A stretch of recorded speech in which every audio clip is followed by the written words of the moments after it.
Families is where America finds hope. Where wings take the dream.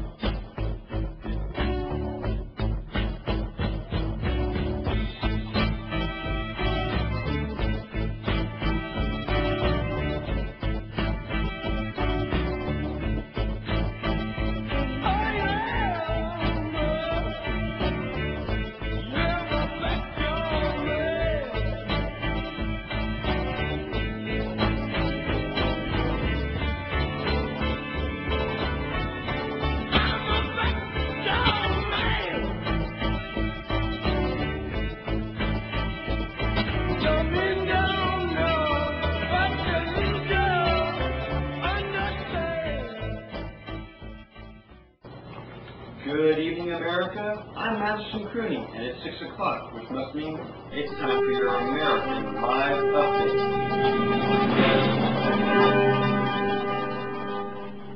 Topics for tonight is going to be finances and America, or American finances. One thing we're going to be specifically looking at is the Bush administration's defense budget and how much money is actually being contributed to the war on terror. Later on tonight, we're going to have special guest Rodney Jameson join us, who had the privilege of speaking with the 45th President, George W. Bush. Tune in after the break, and we'll get to speak with Rodney and the thoughts that he had about the interview. George W. Bush, as 43rd President of the United States of America, was one to remember, partially because most of us have only lived to see a couple presidents, but also because of his inability to communicate to the American people. Many of you, like myself, have probably turned off the TV before, wondering what in the world your president has just said. You're not alone. Many Americans are still curious as to what happened to our government from the year 2000 to 2008. Luckily for you, we've broken down his speeches and even a personal interview to provide you with the most insight as to what George W. Bush actually said.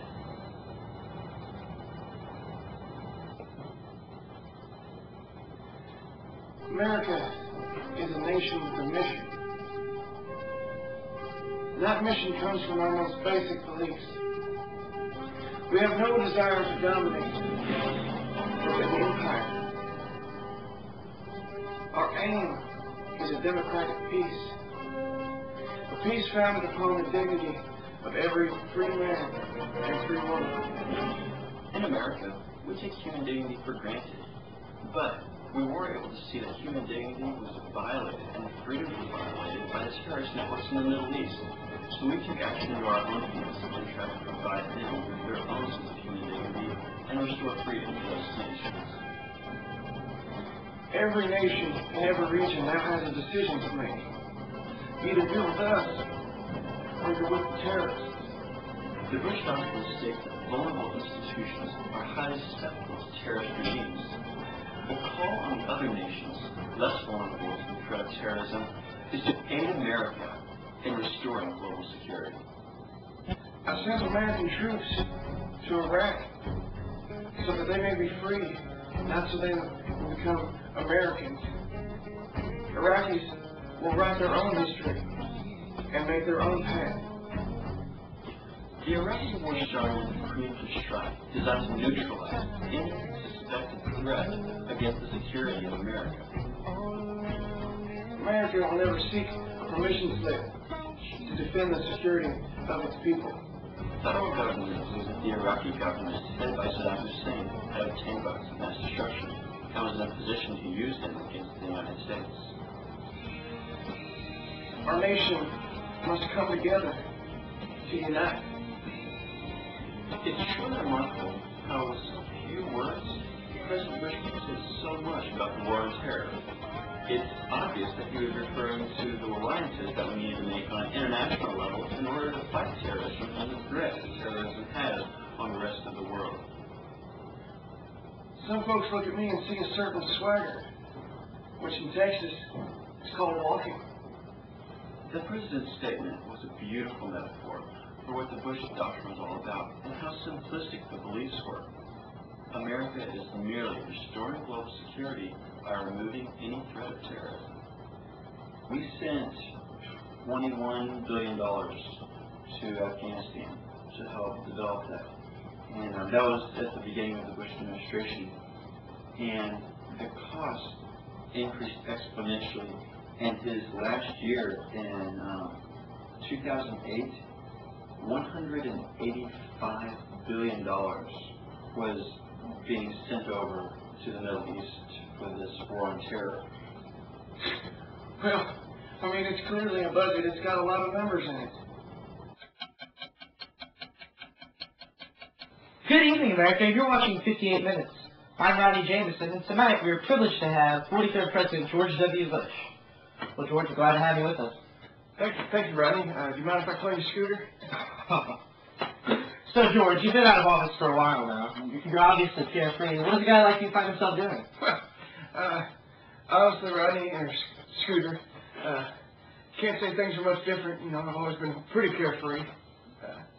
Well, surely, Mr. President, you've been in tune with what's been going on in the country, and I'd like to ask you, how did your decisions shape America today? Well, Scooter, I think, my decisions, I feel my decisions have shaped America a lot like the rodeo. The rodeos have shaped America, you know? Yeah. You step in the ring and, 8 seconds later you get off the bull. So, all right, Mr. President, about 9 years ago, you gave the go-ahead to penetrate the Middle East with the big American stick of the West. And I want to know, was that a difficult decision? Well, Scooter, there's been a lot of talk about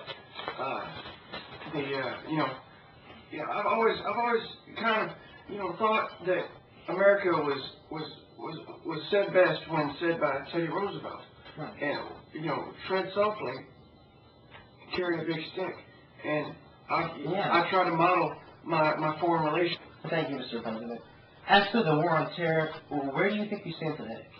Well, Scooter, I think it's quite obvious where we stand. Mm-hmm. We stand on Iraq with a large pair of steel-toe boots.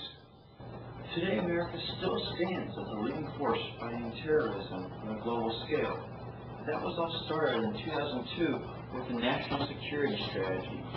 George Bush wrote, "The United States welcomes our responsibility to lead in this great mission." The great mission he was talking about was restoring global security and removing any threat of terrorism. Now, we know all about you internationally, but I want to ask you, what do you feel was your most key domestic decisions? Well, I think, both internationally and domestically, I think that, America's greatest, accomplishment was that of Homeland Security, and the Department of Homeland Security. There have been 0 terrorist attacks on American soil since I've been president. And granted, I'm not president anymore, so, I'm kind of washing my hands of the situation. But as far as I'm concerned, I'm off the hook.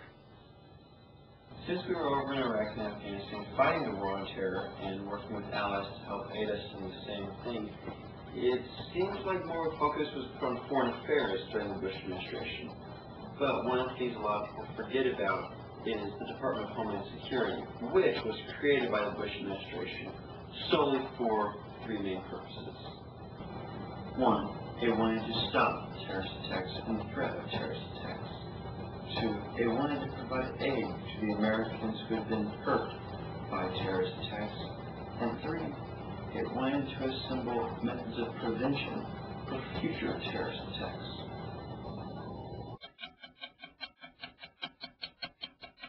Why did America, under your direction, seek allies from across the border? Well, it's not just America's war on terror. It's a global war on terror. And last time I checked, there are at least 4 other people on the globe than Americans. And was that the answer to terror?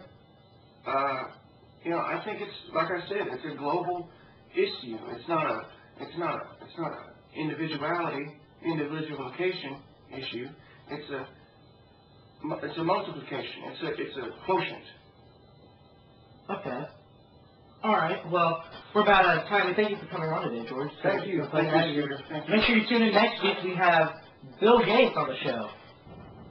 And we're back. Joining us now is Rodney Jameson from 58 Minutes. Earlier this week, he got the privilege of speaking with former President George W. Bush on the matter of his executive policy. Mr. Jameson, after speaking with him, what did you feel like was the Bush Doctrine's primary effect on executive policy? Well, thanks for having me, Matt. The weather in Santa Barbara is beautiful. As for your question, it's actually really funny you asked, because I write on this in my new book, which comes out in bookstores Tuesday. I'll talk more about that in a second. For your question, I would have to say the Bush Doctrine's biggest effect on executive policy was a huge shift of responsibility to the office of president. He's now become a watchdog of terrorism, if you will. A lot of decision making. Yeah. Thank you, Mr. Jameson. How do you feel that the Obama administration, with the Bush administration setting up this as a new responsibility for the president, how do you feel that the Obama administration is handling it? Well, I think it's like I wrote these questions for you because it just fits perfectly in with my new book.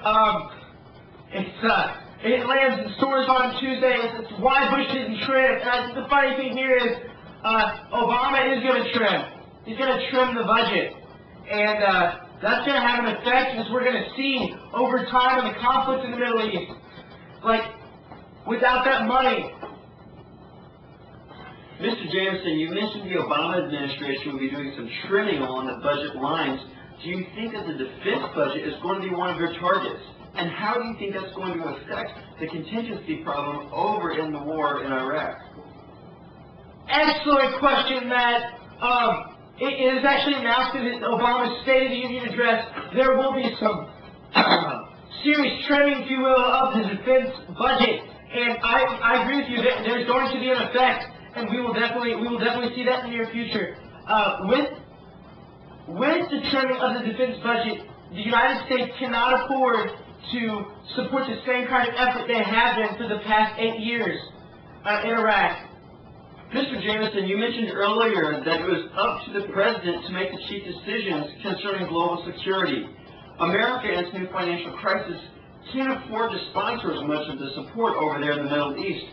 So because of that, do you see a shift in powers on these new decisions for global security?